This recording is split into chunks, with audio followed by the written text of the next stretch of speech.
Graça e a paz do Senhor.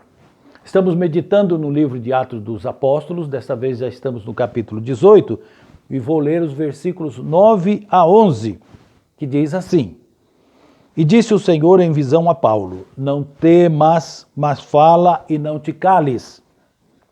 Porque eu sou contigo e ninguém lançará a mão de ti para te fazer mal, pois tenho muito povo nesta cidade.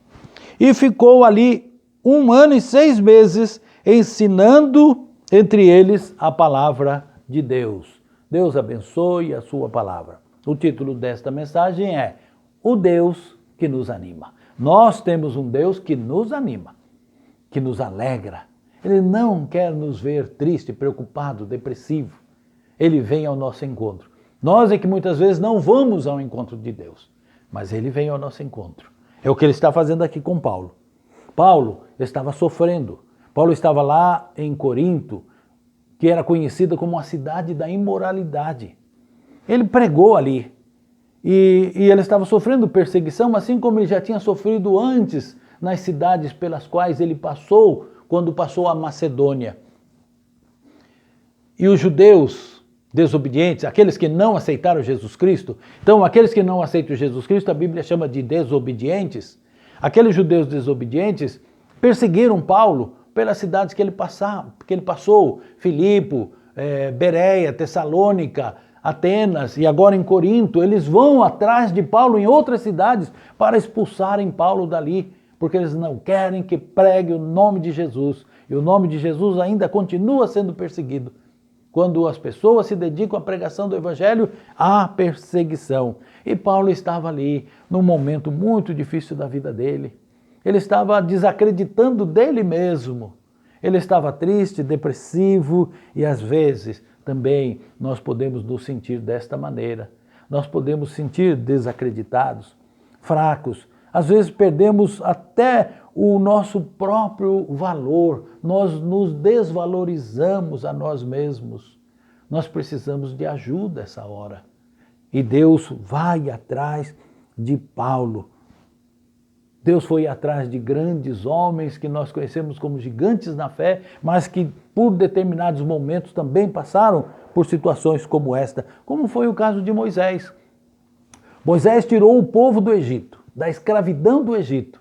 Abriu-se o Mar Vermelho e Deus que mandou, anda o povo que marche. O mar estava fechado e começaram a marchar e o mar se abriu na frente deles.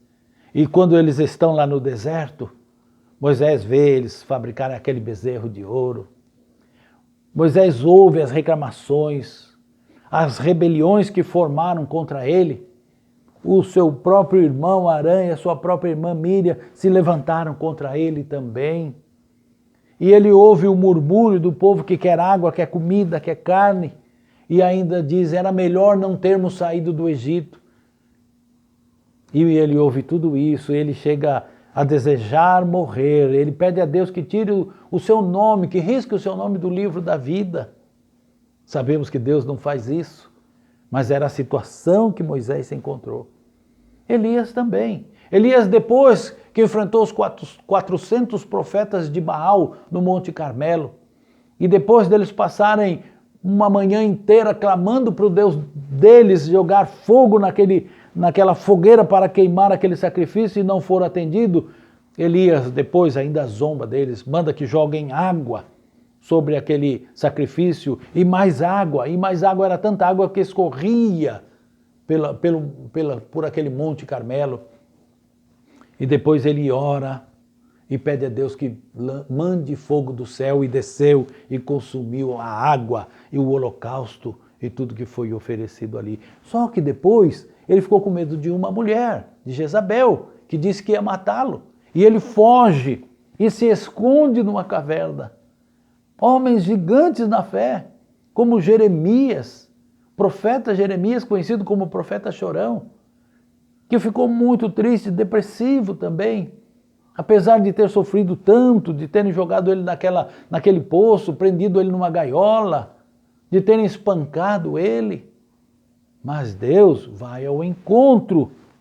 Deus está atento aos nossos sofrimentos e ele vem ao nosso encontro. E é isso que ele está falando conosco neste momento, através desta mensagem.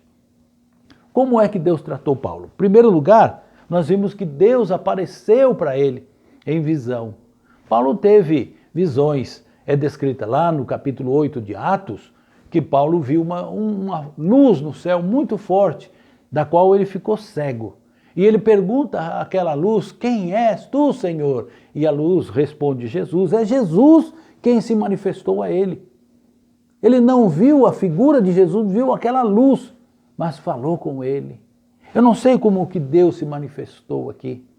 Aquela manifestação que ele viu passando da Ásia para a Macedônia, quando ele vê o sinal daquele homem, ele viu um homem, mas era Deus falando com ele, encaminhando, guiando ele para a Macedônia. Deus apareceu para ele. Nós não sabemos como, mas essa aparição de Deus foi para fortalecer. Eu quero que você não fique preocupado buscando visões, buscando manifestação. Não quero que você ande atrás de milagre, de promessas, de palavras de homens. Eu quero que você atente à palavra de Deus. Deus está falando agora para você que Ele cuida de você. Ele cuidou de Paulo daquele jeito, de você Ele tem outra maneira de cuidar. O que importa é que Deus cuida de nós. Deus cuida. Nós passamos muitas vezes por dificuldades tão grandes na nossa vida. Passamos por tristezas tão profundas que, se não fosse por Deus, pela bondade e misericórdia, nós teríamos sido consumidos pela nossa tristeza. Mas Deus atende, Deus conforta, Deus consola. E é isso que nós estamos aprendendo nesta noite. E Deus ainda falou com ele através desta visão. E ele diz para ele: não temas. Você pode ouvir muitas pessoas dizer isso para você. Não temas. Mas a pessoa que diz não pode te garantir nada. Mas Deus sim, Ele está conosco. No Salmo 23, verso 1, nós lemos: o Senhor é meu pastor, nada me faltará. E Ele não se refere às coisas, Ele se refere ao cuidado de Deus. Deus sabe tudo o que precisamos, Ele cuida de mim, o Senhor é meu pastor, é isso que me importa. Então não temas, porque Deus é contigo. E ele disse mais, ele disse: fale. Deus dá ordem para ele falar. Ele fala: não fique preocupado, ninguém lançará a mão de ti. Nós precisamos tomar cuidado para não nos apropriarmos daquilo que não é nosso. Aqui Deus está falando com Paulo, mas esse Deus que cuida de Paulo, cuida de você. Ninguém lançou mão de Paulo ali, e ele pôde falar livremente. Mas só que Paulo, depois, mais tarde, lá em Roma, vai ser sacrificado. E aí Deus não cuidou? Deus cuida do jeito que Ele quer, da maneira que Ele quer. Ele tem propósito para nós. Paulo sabia que viver é ganho e morrer é lucro. Nós, que passamos por situações difíceis, fomos consolados por Deus, porque Ele fala para nós de que aqueles que morreram em Cristo estão guardados nos céus, estão vivendo na glória, estão sem problema nenhum, tudo já está no seu lugar, resolvido na vida daqueles que partiram de nós. Ninguém lançará a mão de ti, ele disse para Paulo, e ninguém lançou mão dele. E disse mais ainda para ele: eu tenho muita gente, muito povo ainda nesta cidade para se converter. Não é que Deus escolheu uns e rejeitou outros. Não creio nisso. Deus não quer que ninguém se perca. Deus não quer que ninguém vá para o inferno. E para isso Jesus Cristo morreu, para que todo aquele que nele crê não pereça, mas tenha a vida eterna. Eu tenho muito povo nesta cidade que vai ser obediente. Tem desobediente também, mas cada um escolhe. Nós pregamos o Evangelho. Sem a pregação não é possível crer. Como crerão se não há quem pregue? E como pregarão se não forem enviados? Então aqueles que vão pregar o Evangelho. E aqueles que ouvem têm a decisão dele, de aceitar ou rejeitar. Mas todos precisam ouvir. Deus sabe quem vai ser salvo, mas nós não sabemos. Por isso é que pregamos o evangelho a todas as pessoas. E por fim, veja que Deus fez com ele. Verso 11. E ficou ali 1 ano e meio. 1 ano e meio. Ensinando entre eles a palavra de Deus. Sabe o que quer dizer isso? Paulo estava feliz.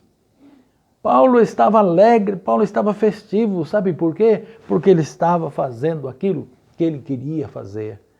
Ele antes não tinha quem ouvisse ele. Os perseguidores dele estavam talvez afastando as pessoas interessadas. Mas Deus agiu e Deus abriu portas para ele. E ele então pregava o evangelho, ensinava o evangelho. E creio que se cumpriu, sim, ali a palavra de Deus, que tinha dito para ele antes: eu tenho muito povo neste lugar. E aqueles que é dele vieram a ele, ouviram a palavra e se converteram. Eu quero concluir. Eu vou dizer aqui uma ilustração. Eu quero que você entenda que ilustração são imagens criadas para o melhor entendimento da mensagem. Um homem, ele vai a um leilão promovido por Satanás. Satanás então está leiloando muitas ferramentas do seu uso. E aquele homem começa a examinar as ferramentas que estão ali para ser vendida. Mas o que chama a atenção dele é uma ferramenta que está quase que escondida. E quando ele se aproxima daquela ferramenta, está escrito ali: esta não está à venda. E chamou a atenção dele. Ele ficou bastante interessado naquilo, então ele pergunta a Satanás sobre aquela ferramenta. E Satanás, orgulhoso, arrogante, disse: essa ferramenta me é indispensável. Com ela, eu penetro no profundo da mente e do coração das pessoas. Eu esmago as emoções deles. Eu acabo com a força deles. Eu faço dele depois o que quero. E ele pergunta: e que ferramenta é essa? E ele responde: essa ferramenta é o desânimo. O desânimo é a maior ferramenta de Satanás. Nós enfrentamos problemas, sim, mas não podemos desanimar. Nós passamos por lutas terríveis, cruéis, mas Deus nos manda ter bom ânimo, não desanimar, continuar diante das decepções, diante das tentações, diante das agressões, diante das incredulidades. Nós não podemos desanimar. Peça força a Deus para não desanimar, porque o desânimo vai trazer a depressão. A depressão vai trazer o isolamento. E tudo isso vai contribuir para o enfraquecimento físico, trazendo enfermidades para o corpo. Nós não podemos cair em depressão. Sei que existe tratamento. Sei que a ciência trabalha para levantar pessoas assim. Mas não fique só atrás da ajuda humana. Procure Deus, que Ele pode te levantar. E Paulo estava numa situação como essa. E ele foi ajudado por Deus. O Senhor é meu pastor, nada me faltará. Confie em Deus, busque Deus. Neemias estava lá na Babilônia quando recebeu notícias de Jerusalém, do povo que tinha ido embora para Jerusalém, para reconstruir os muros de Jerusalém.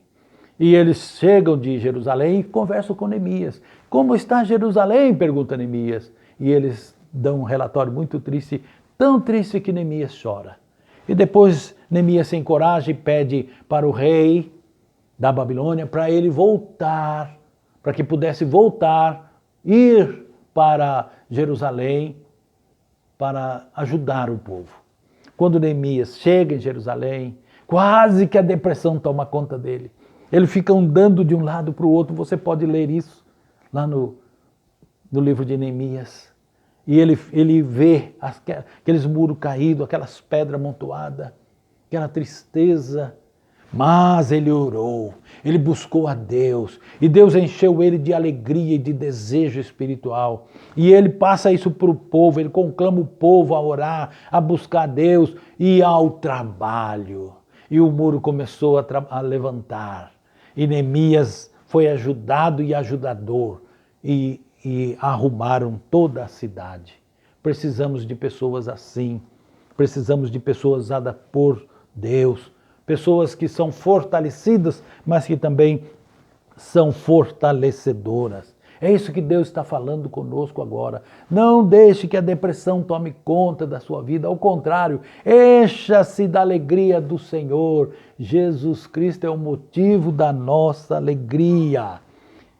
Elias foi ajudado por Deus. Deus chega lá para Elias e diz para ele: Elias, que é isso? O que você está fazendo aqui? Sai dessa caverna. E Elias sai, e depois ele continua uma história maravilhosa que você pode ler lá no livro de Reis a respeito dele.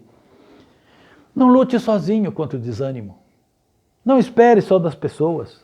Busque o Senhor. É o que ele está dizendo aqui para nós. Assim como ele ajudou Paulo. E Paulo viveu momentos maravilhosos, aquele 1 ano e meio pregando o Evangelho. Assim ele pode fazer com você também. Lembre-se que Jesus disse: no mundo tereis aflições, mas tende bom ânimo. Sabe o que quer dizer isso? Não deixa a tristeza tomar conta de você. Você está desanimado por alguma coisa, por algum motivo? Quem é que está cuidando disso? Já procurou Deus? Já orou a Deus? Já louvou a Deus? Busque a Deus. Vá aos encontros, mesmo que seja nesse tempo de pandemia, através do celular, mas não fique isolado. A depressão isola, a tristeza leva à enfermidade. Não viva assim. Ajunte-se, agrupe-se com os servos do Senhor. Busque o Senhor, ore ao Senhor e espere com paciência que o Senhor vai transformar a sua tristeza em alegria. Que Deus te abençoe. Que Jesus Cristo seja o motivo da sua alegria. Amém.